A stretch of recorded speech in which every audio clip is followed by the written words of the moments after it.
I'm happy to be here. I'm a law professor, as you mentioned. I teach crime victims' rights out at the University of Utah College of Law. In fact, I'm a co-author on, I think, the only law school casebook dealing with the subject of crime victims' rights. Before that, by way of background, I'm a former federal prosecutor. I was a former federal judge. I resigned my position so I could speak to bodies like this on behalf of crime victims. I've argued pro bono cases for crime victims all over the country, including recently in the U.S. Supreme Court. I represented a woman I'll refer to as Amy, who was a victim of child pornography. And I've worked on supporting state amendments to their constitutions, protecting crime victims' rights all over the country. I worked on Marsy's law back in 2008 in California, went up to Montana to meet with some prosecutors there, testified in front of the Idaho and Nevada legislatures on their versions of Marsy's law. So I'll defer to others that have spoken here today on the details of Wisconsin, but maybe I can bring some national perspective that'll be useful to you as you consider this proposal. Wisconsin doesn't have to invent the wheel here. As you mentioned, both the chairmen have mentioned, Wisconsin already has in place an existing victims' rights amendment, and so the issue is, can that be improved here in 2017? Wisconsin has long been viewed as a leader in crime victims' rights. I think the victims movement generally believes that the first Bill of Rights passed to protect crime victims was done by Wisconsin in statute back in 1980 in the first Child Victim Bill of Rights. And then in 1993, you enacted your own state amendment. And I remember that because in 1994, I was working in my home state of Utah to try to draft a state constitutional amendment. And we looked at Wisconsin's that was already in effect then and said, wow, this has got some good language. And we tried to take the pieces of it that were useful for us here in Utah. But time has marched on now. It's almost a quarter of a century later. And I think it's fair to say that at least with respect to the constitutional provisions, Wisconsin is no longer a leader. And it's time to take the Wisconsin provisions and make them once again state of the art. You can look at experience in other states. California in 2008, they already had a state amendment and they updated it with this Marsy's Law version. Illinois, your neighbor to the south, did the same thing in 2014. Montana, North Dakota, and South Dakota did so last year, and Nevada and Oklahoma are going to be voting on theirs in 2018. And one of the questions that comes up in all these states is, okay, why does this need to be in the Constitution? And I think the answer, at least for the people of Wisconsin, is, well, that decision was already decided back in 1993. The citizens of this state said that we have a Constitution here, and there are certain fundamental values, fundamental issues that are addressed there, and one of those things that ought to be addressed is crime victims' rights. That makes sense because what kinds of things do we typically find in our federal Constitution or in state Constitution? We see the structure of government, and then we also see certain rights that are listed there that the citizens hold with respect to the government, how they'll be treated during elections or other governmental processes. So it makes sense when we talk about the governmental process for investigating and prosecuting crimes that rights of victims in that process would also be listed in the Constitution. I remember hearing earlier today, I think Senator Risser, is that how it's pronounced? Raising the question, look, why can't we just pass a statute? And I think that's a good question. Let me try to give you some answers to that. One is, you already have a constitutional amendment passed in 1993 that frankly has some defects to it, some things that could be strengthened. And the only way that that can be strengthened is by changing constitutional language. There are issues about the right of privacy, for example, or standing or remedies that can only be addressed by a constitutional amendment. And these will make fundamental changes in the way court proceedings are then held. It's also the experience around the country that if you don't have these kinds of enforceable rights in the Constitution, inevitably crime victims are second-class citizens. Inevitably their rights are treated less significantly by courts, by actors in the criminal justice system. And that's not just perception, that's the reality of what happens on the on-the-ground treatment of crime victims in the court system. To be sure, as the senator suggested, it would be quicker to do something by statute, but it wouldn't be as effective if you didn't put it into Wisconsin's fundamental charter. So let me talk just a minute now, I know time is running late, but about some of the details of Senate Joint Resolution 53, Assembly 47. It's been drafted. I know you've been working on this. The co-authors have been working for a long period of time. So let me try to talk just a little bit about some of the issues that have been raised today, because I think some of the people who have just picked it up for the first time and don't have the experience maybe of teaching a crime victims' rights class for 20 years like I have, they might look at something and say, oh, there's a problem here. Let me give you one illustration, and then I think it will serve to make the larger point. We heard from Mr. Strang this morning. He said, hey, there's a provision in here that says there's a right to refuse discovery requests, and that's going to be unconstitutional. We were told with great assurance by Mr. Strang. What we weren't told, however, is that in 1994, the citizens of Arizona put in place in their state constitution essentially verbatim language with the same thing. And now for some 23 years, Arizona's had no constitutional problems. It's been litigated, but the courts have said, well, that's something the citizens of the state of Arizona can do. If you say, well, Arizona's kind of a small state, well, let's go to California. In 2008, California passed a Marsy's law, again, with verbatim language. I could quote it here, but it's the same thing that you've got here. And there are plenty of lawyers and defense attorneys and courts out in California, and there's been no problem now in 9 years since that's been enacted. And so I think this body should take that into account. People wander in and say this is going to be unconstitutional, you're going to have problems.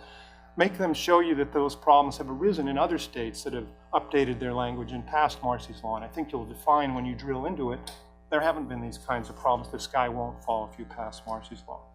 Let me just talk about a couple of technical things that have been raised. This right to notice upon request, well, how does that work? Essentially what happens at the beginning of the process is a police agency will provide a Marsy's law card or Marsy's law information to a victim. And it says, look, if you want further information, you can opt in to get further information. If you don't want to have anything to do with it, I think, Mr. Chairman, you were pointing out some victims don't want to do it, you can opt out. So essentially what you're creating is, all right, everybody will get the initial notices, and then if they want to opt into additional notices, that's their right. We've heard recently in the last hour or so some questions, hey, what is this right to attend proceedings? What does that mean? Well, there are legal doctrines that you can look at to determine that. While we were in the hearing, I just pulled up on my phone the Black's Law Dictionary definition of proceeding. Proceeding is defined in the first definition of Black's Law Dictionary as the regularly and orderly progression of a case. So I think that answers some of the questions that have been raised. Do the victims have the right to go and talk to the police officer about what he's going to be doing out there on the street? Well, that's not a proceeding. You don't have a right to attend that. And there again, I think that's just straightforward. And it's, I think, one of the ways you can answer some of these questions. We just heard from the defense attorneys about, well, what does this all mean? Victims often say, look, all we want to be treated like is like criminals. Just treat us like criminals and we'll be fine. And so if we're trying to figure out, okay, what things do victims have the right to go to?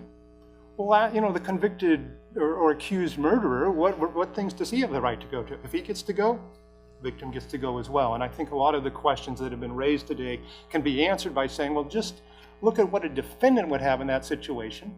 And all we're saying is, let's not take anything away from the defendant, but let's give equal rights to the victims. If he gets to go to the proceeding, so does the victim. What else have we heard? We heard, I'm sorry, Representative Kessler isn't here because I think former Judge Kessler would have a question about what happens at a suppression hearing. The judge says, well, I'm going to suppress this evidence. Does the victim get to now litigate that and appeal that? The answer is no, because when you look through the list of rights that the victims have, there isn't a right there to get evidence admitted or excluded. That's between the prosecutor and the defense attorneys. In fact, you very carefully drafted this to say that there isn't party status. So the victim may be disappointed if evidence is suppressed, but that's not a violation of the victim's rights and not something that the victim can appeal. We've heard questions too about what are the remedies here. Well, I use this technical term. I know I was reading with Representative Goyke this morning about this, and we talked about a do-over. And here again, I think what are the remedies for the violations of this? Just ask yourself, suppose a defendant went to trial and the government said, we're not going to give you a lawyer, and they violate his right to counsel. What do you do to fix that? He goes up on appeal, and the appellate court says, do that over. You can do the same thing for victims' rights. If victims aren't heard at a plea bargain hearing, goes up, appellate courts will say, do it over. Now, how often is that going to come up? We've heard some statistics today, maybe 4 cases a year, there's going to be some contested issues. I mean, it's not going to change, overwhelm the courts. What is going to change, though, is the fact that victims have the right to appeal. They have enforceable, meaningful rights, will mean that courts, prosecutors, victim witness coordinators, even defense attorneys are going to have to pay more attention to victims throughout the process. What else? We've heard about the victim's right to, will this delay things? I think on balance, when you look at what the Marston's Law proposal would do, it says victims have the right to proceedings free from unreasonable delay. So if you're really worried about delay in the process, I think this will actually reduce delay. We've heard some question about what does this right to restitution mean? Is this, the classic argument in a legislative body is the taxpayers are going to have to pay a lot of money and then everyone's going to be upset at the next election. Well, Wisconsin has had since 1993 a right to restitution in the Constitution. And I always wonder when I hear people raising these parade of horribles, well, if this was going to be a problem, if the new Marsy's Law passed, why wasn't it a problem in 1993? You've had in your Constitution a right to restitution for some 24 years now, if I'm doing the math correctly, without that argument succeeding. You could also look to your neighbor to the south. Illinois in 2014 added, quote, a right to restitution, close quote. They are a big state that has been working under Marsy's Law for the last 3 years. That has not been a problem. A right to restitution is conventionally understood as a right to receive money from the defendant, not to receive money from the taxpayers. And you're now updating your amendment, if you pass this proposal, to say that a victim would be entitled to an award for the full amount. We know that many defendants are not going to be able to pay the full amount. Some may win the lottery. Some may have small amounts of money coming in. Some may be getting a federal tax return at the end of the year. There are a variety of different sources, and victims should be entitled to tap into that, and that's all this change would indicate. So let me just, in closing here, I know there have been extensive discussions with a lot of people. If my perspective working on these issues around the country would be useful, I'd be glad to be part of those discussions. But we've heard some suggestion today that this is somehow going to be a false promise to victims. The only thing that's a false promise right now is that you have a 1993 amendment that purports to be the best that Wisconsin can do to protect crime victims in this state. But that's not true. Wisconsin can do better. Other states have done better. You can do better by passing the substitute amendment, if that's what it's called, and I'm sure that you'll continue to fine-tune it and tweak it, talking to victim witness coordinators and prosecutors and defense attorneys over the next couple of months. But Wisconsin can do better, and I encourage you to do so by passing some version of Marsy's Law in the near future.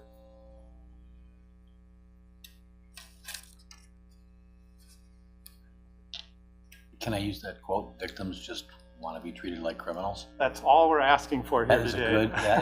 That says it, doesn't it? Well, and I think it was, I don't recall who it was, might have been Representative Novak. I mean, nobody says, hey, defendants, we're going to take all of your rights out of the Wisconsin Constitution and put it in statute.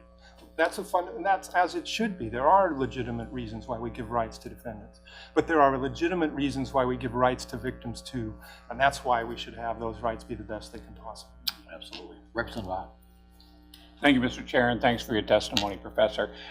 Since you've been tracking this around the country, the other states where this is passed, are they all states that require the electorate to approve the constitutional amendment? I believe that's the case. Certainly in California, Illinois, I know, and then the 5 last year, let's see, South Dakota, North Dakota, and Montana, all of those I believe the electorate has approved. And Nevada and let's see, the other state is Oklahoma. They'll be voting in the election cycle in 2018. Yeah, do you have a rough idea of what percent they pass by?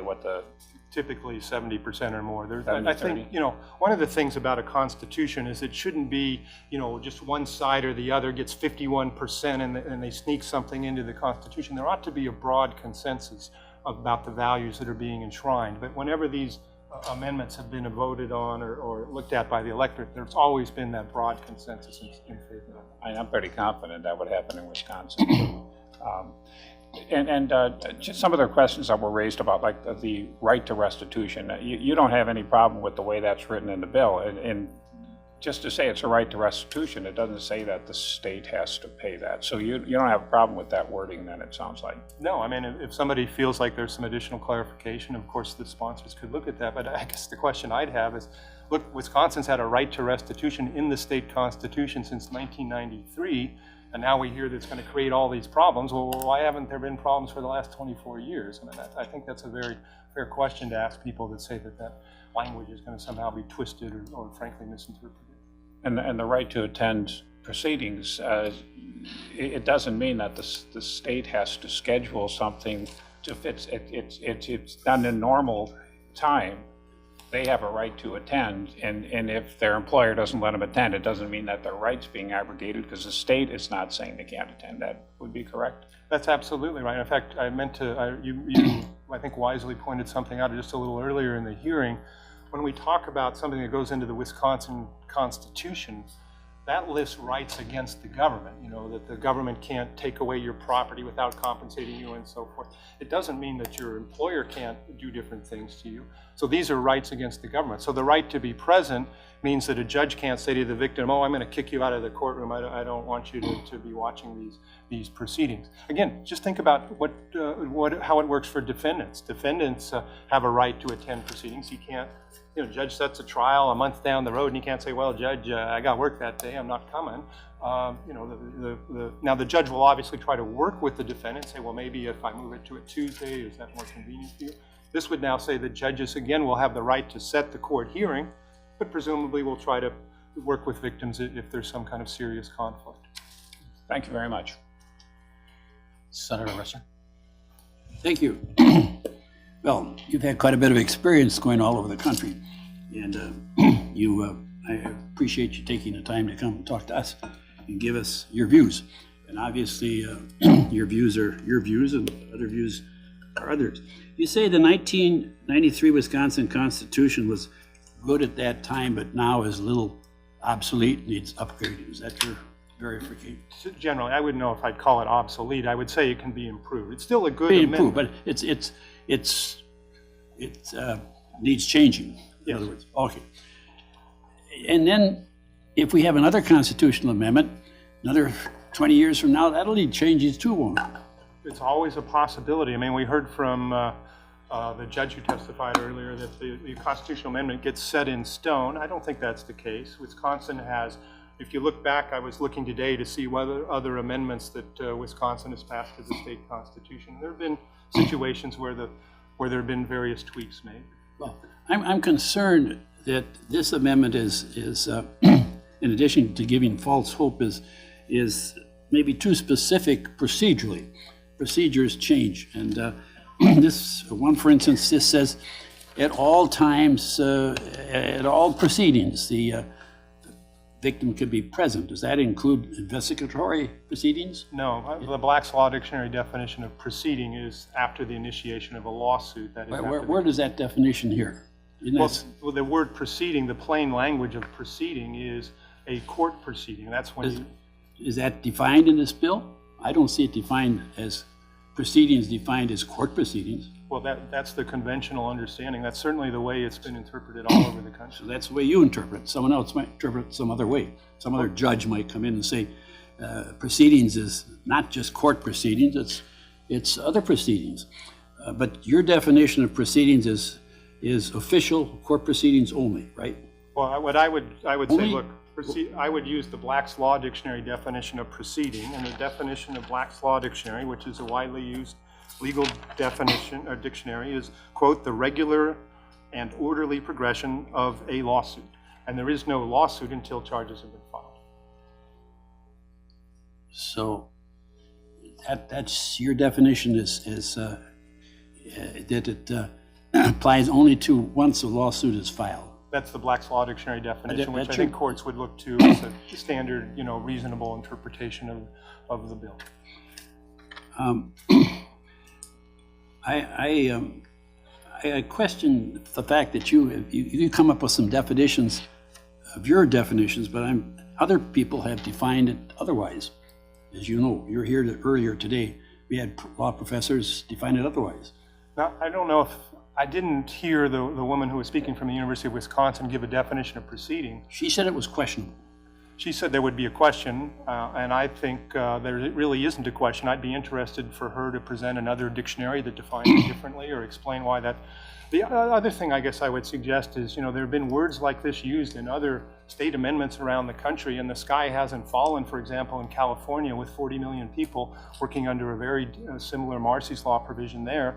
So if somebody could say, look, in California they did this and everything blew up, then I would say that's an objection that has to be considered very seriously. But on the other hand, if a state with 40 million people has used similar language without problems for 10 years, and in fact has moved the ball forward with victims' rights, lines, I think that's a very significant fact that ought to be considered. Well, obviously you have some own opinion, but my concern, as you say, the Constitution puts things more or less firm, and it becomes, it changes, condition changes. This 1993 Constitution, you say, needs changing. If we put this in the Constitution, aren't we putting in procedures that may need changing but can't be changed because of the statutes? Well, they can't be degraded. Again, let's just treat victims like criminals. Criminals have in the state constitution a right to counsel. And you can't change that. Why? Because that's something that the citizens of Wisconsin have all come together and agreed that's a fundamental right that ought to be part of the basic charter of this state. And what you're doing is saying, look, there are certain things like the right to be treated with dignity, respect, courtesy. Those are things that we can all come together. You can, I'm not a Wisconsin, but citizen of Wisconsin, but you can come together and agree that those are things that deserve to be in the Constitution. And that's not going to change. I don't see Wisconsin 20 years from now saying, you know, treating victims without dignity is what we want to do. These are fundamental rights that ought to be in your state constitution. Does this constitutional amendment give victims a right to counsel? No. Well, then why? You say the Constitution gives defendants the right to counsel, doesn't give victims the right to counsel. How does it make them comparable? Well, because there are different rights that are needed for different circumstances. But shouldn't victims have the same rights as defendants in that respect?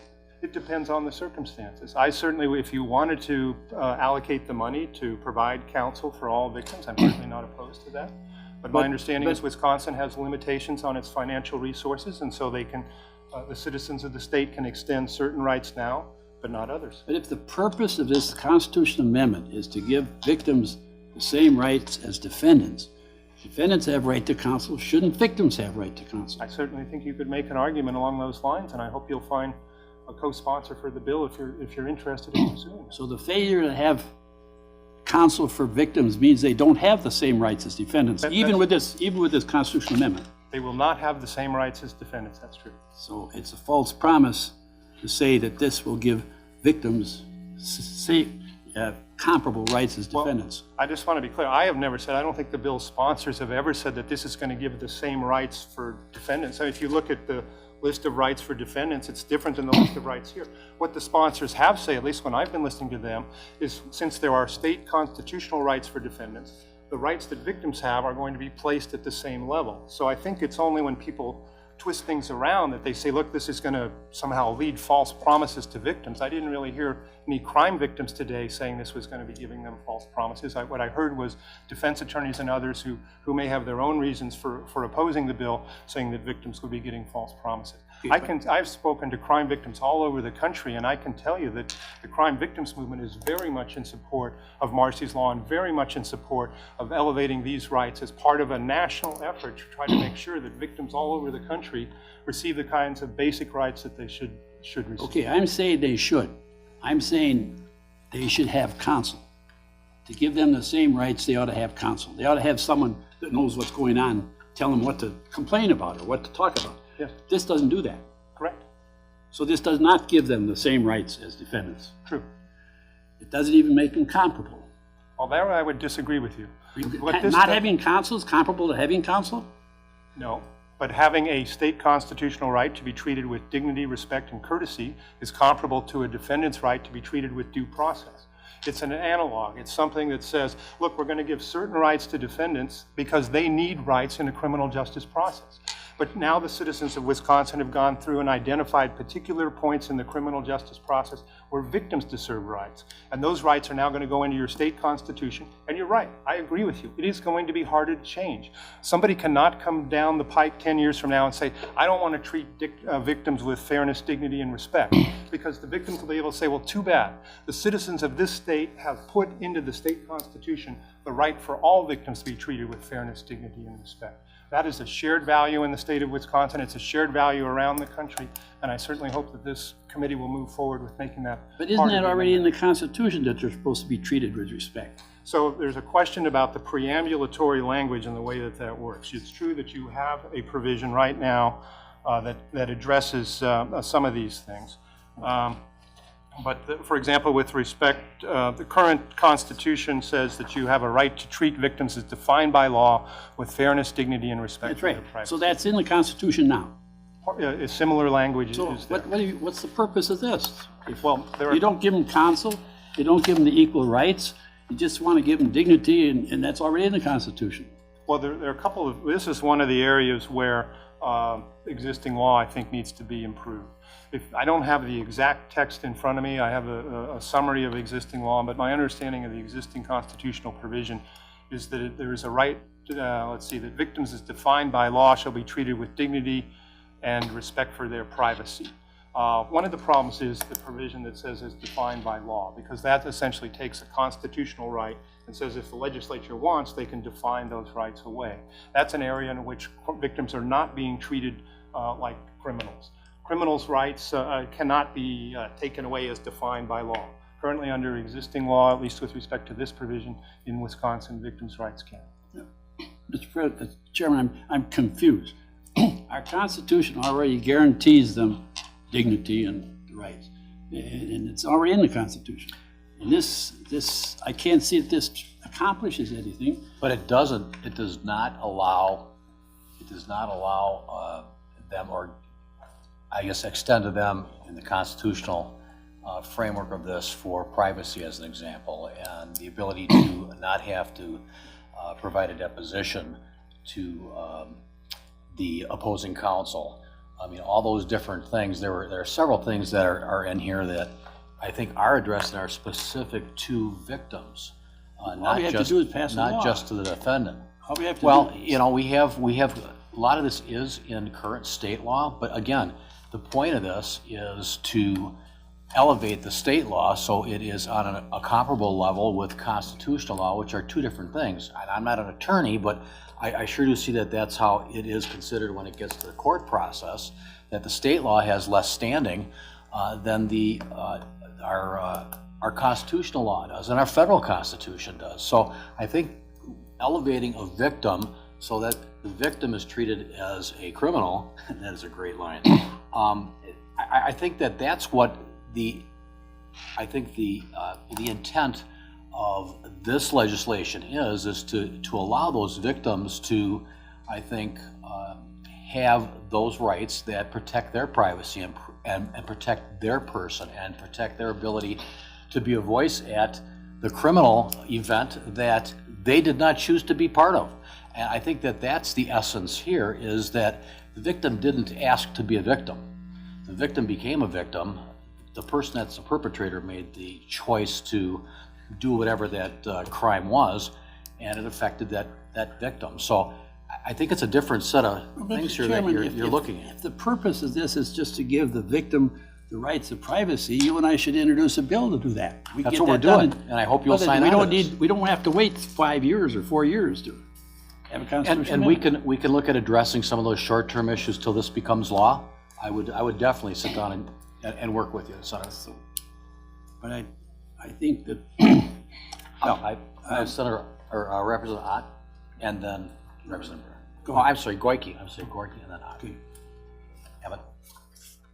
Thank you, Mr. Chair. So I was chuckling because when I asked Ledge Counsel, we quickly retreated to Black's Law Dictionary to define proceeding. So good to know that great legal minds think alike, and we were trained well. But I'm stuck on this issue, and I remain kind of confused because the definition that's in our resolution defines victim before proceedings start. Is that correct? Correct. But the rights that we are establishing really vest when the proceedings begin. It depends on the individual right. I mean, Sure. I mean, so some do not involve proceedings. Privacy, for example, Okay. would vest immediately upon the commission of the crime. Yes. And I understand we have to define proceeding. We need a word that gives some parameters.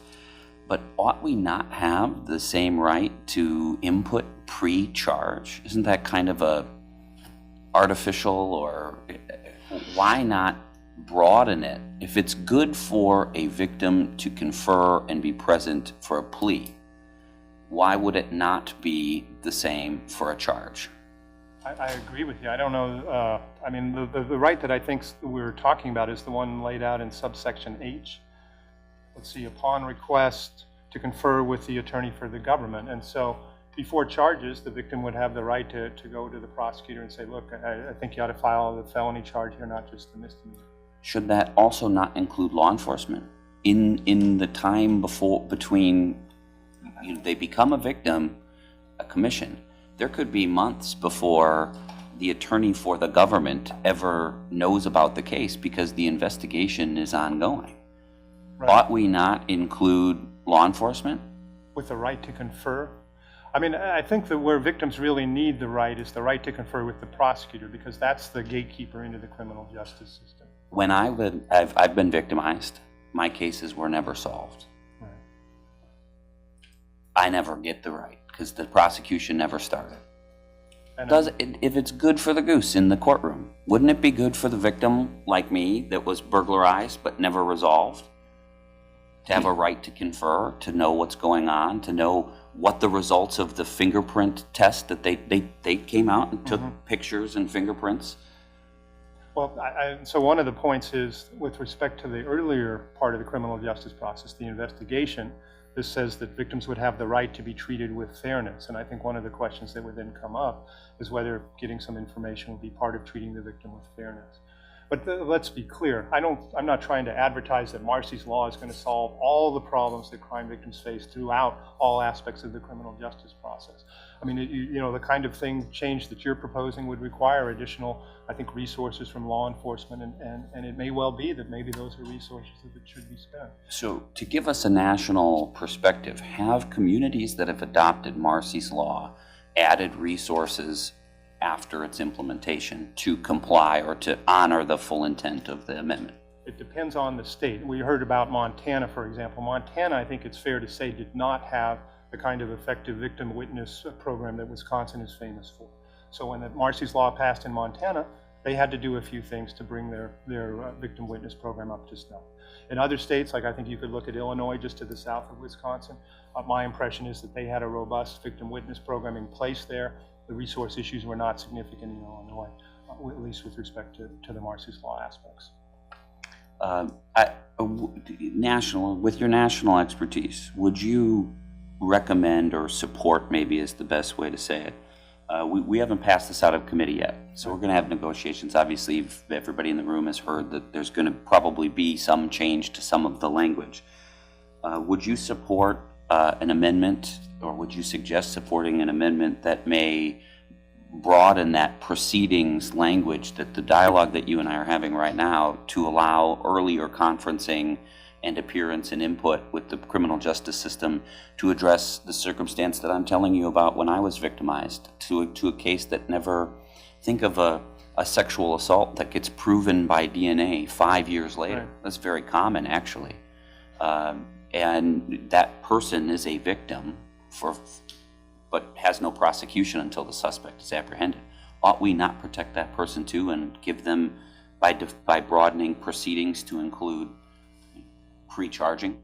I'm certainly not opposed in principle to what you're suggesting. I'm not opposed to what Senator Risser is suggesting about giving a lawyer to every victim, but at some point, I guess the sponsors of the bill have to decide, if we go too much broader with the bill, do we start losing some votes that are needed to pass it? So I believe in what's possible, not what's perfection.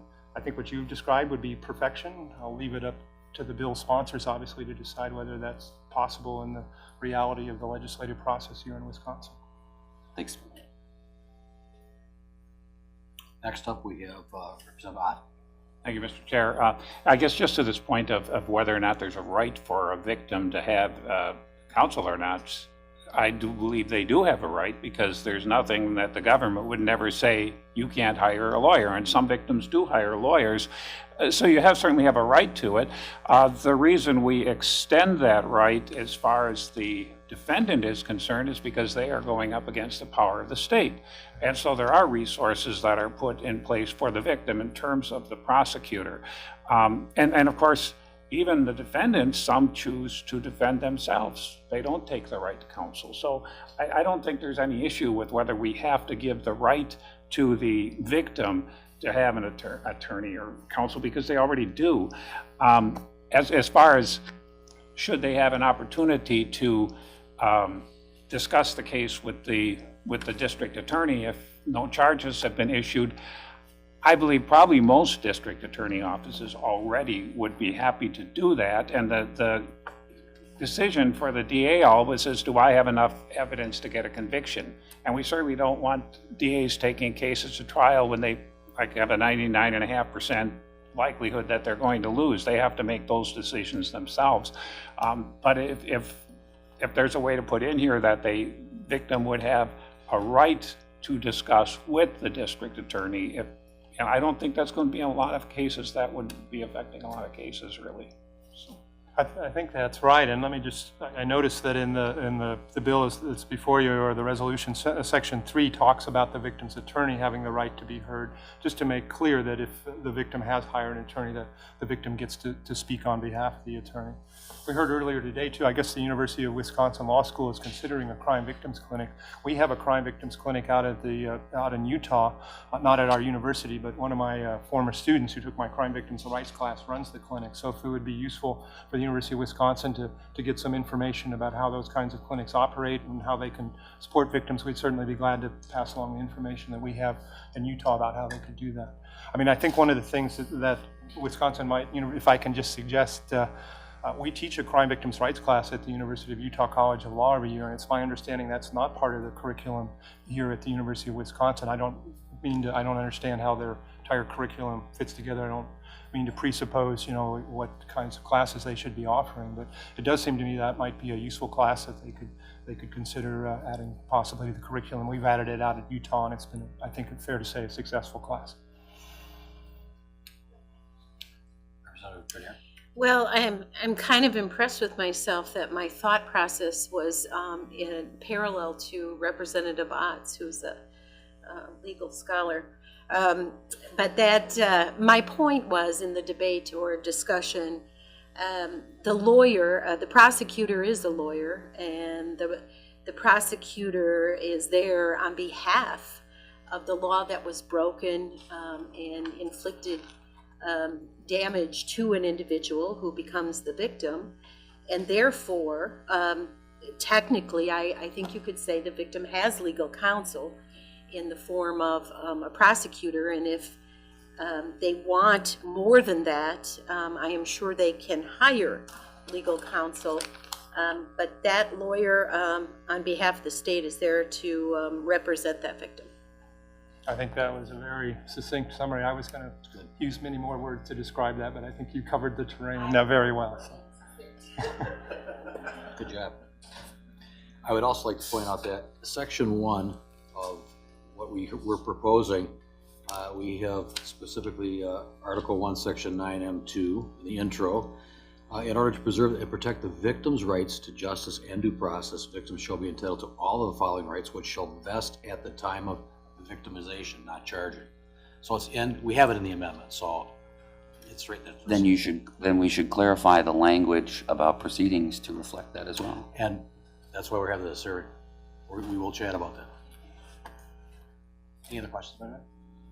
Cody, no questions? Andre, you're good? Fred, you're good? Okay, we're good. Thank you. Thank you, Mr. Chairman. Thank you for being here.